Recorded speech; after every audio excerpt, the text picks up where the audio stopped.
62, 65 और 71 की युद्धों में अपना सुहाग गंवा देने वाली औरत।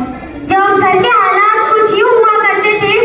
कि प्यार भी भरपूर गया, मां का सिंदूर गया, नन्हे लौड़े वालों की लंगोटियां चली गई, छोटी छोटी बेटियों की चोटियां चली गई, बाप की कमाई गई, भाई की पढ़ाई गई, एक ऐसा विस्फोट हुआ पता भी चला नहीं, पूरे जिस्म की कई बोटियां चली गई, पूरे जिस्म की कई बोटियां चली गई। अरे आपके लिए तो एक आदमी ही मरा है साहब, मेरे घर की तो रोटियां ही चली गई। और एक बेचारे अपने परिवार, अपने समाज और अपने देश के प्रति राष्ट्र भावना का उद्देश्य देशभक्ति।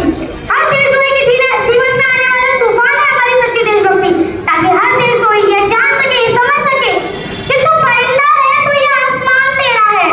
तू परिंदा है तो ये आसमान तेरा है, तू दरिंदा है तो ये शमशान तेरा है, और भाईचारे से रहना है तो रहे इस धरती पर, भाईचारे से रहना है तो रहे इस धरती पर, वरना ये कब्र भी तेरी और ये कब्रिस्तान भी तेरा है, वरना ये कब्र भी तेरी और ये कब्रिस्तान भी।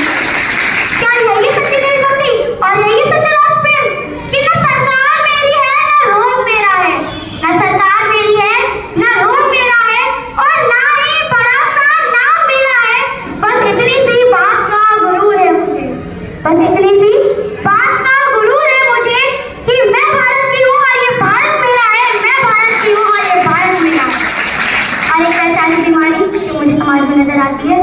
कहा जाता है हम दुनिया के सबसे बड़े लोकतंत्र हैं, जहाँ हिंदू पैदा होते हैं, जहाँ मुस्लिम सिख ईसाई भी पैदा होते हैं, परंतु बदकिस्मती से इंसान पैदा नहीं होते, बदकिस्मती से इंसान पैदा नहीं होते। मेरे विचार में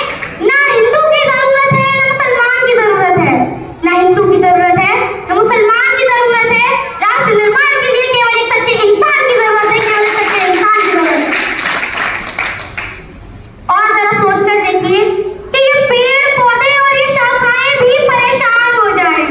ये पेड़ पौधे और ये शाखाएं भी परेशान हो जाए अगर परिंदे भी हिंदू और मुसलमान हो जाए, अगर परिंदे भी हिंदू और मुसलमान हो जाए। और मेरे विचार में हमारे राष्ट्र का निर्माण का कार्य तभी संभव होगा जब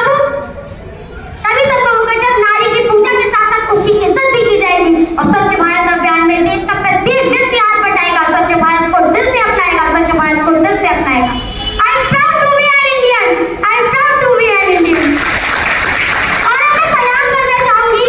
सरहद पर दिन रात हमारी रक्षा के लिए खड़े हर एक जवान को, हमारे देश की पुलिस प्रशासन को और किसान को, और हर उस व्यक्ति को जो अपना काम पूरी मेहनत, पूरी लगन और पूरी ईमानदारी के साथ करते हैं, जिनके बिना हमारे देश का निर्माण कार्य एकदम अधूरा सा लगता है। और आज इस मंच पर पूरी जिम्मेदारी के साथ मैं भारत की बेटी का आह्वान करती हूँ कि हमारे राष्ट्र का निर्माण तभी संभव होगा जब मैं और आप हम सब मिलकर प्रयास करेंगे, क्योंकि हमारी जिम्मेदारी है हमारे देश को आगे बढ़ाने की, हमारे देश को आगे ले जाने की। तभी तो इकबाल साहब ने क्या खूब कहा है कि सारे जहां से अच्छा हिंदुस्तान हमारा, सारे जहां से अच्छा हिंदुस्तान हमारा, हम बुलबुल हैं इसकी, ये गुलसिता हमारा, ये गुलसिता हमारा।